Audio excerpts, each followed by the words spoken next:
আমি এখন যে জায়গায় দাঁড়ায় আছি এটা হলো একদম র্যাব ব্যাটালিয়নের সামনে। তো এখানে বুড়িগঙ্গা নদীর এক পাশে কাজ চলতেছে, আর এক পাশে অনেক কিছু এখানে আছে দেখা যায়।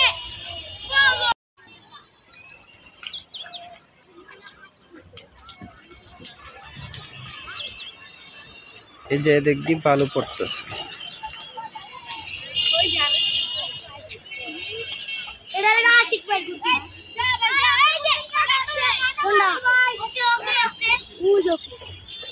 ভিডিও করতে এসে আমার এক ভক্ত মামার সাথে দেখা হয়ে গেল। তো মামা আমাকে একটা চা খাওয়ালো, যে মামা বললো যে একটা চা খাও, তাহলে একটা চা খেয়ে নিলাম। তো এই জন্য আপনাদের সাথে একটু শেয়ার করলাম।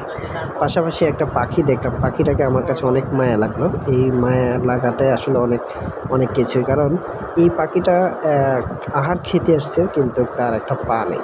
আসলে কে জানে এই পাখিটার পাটা অবশ্য কোনো একটা অঘটন ঘটাইছে হয়তো এর জন্য।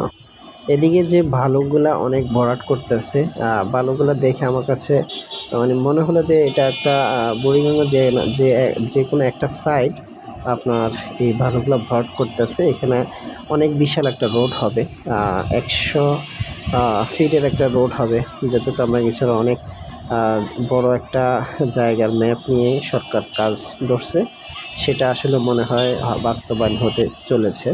তো এই জন্য আসলে আপনাদেরকে একটু সামান্য কিছু ভিডিও করে দেখানো। তো ভালো থাকবেন সব।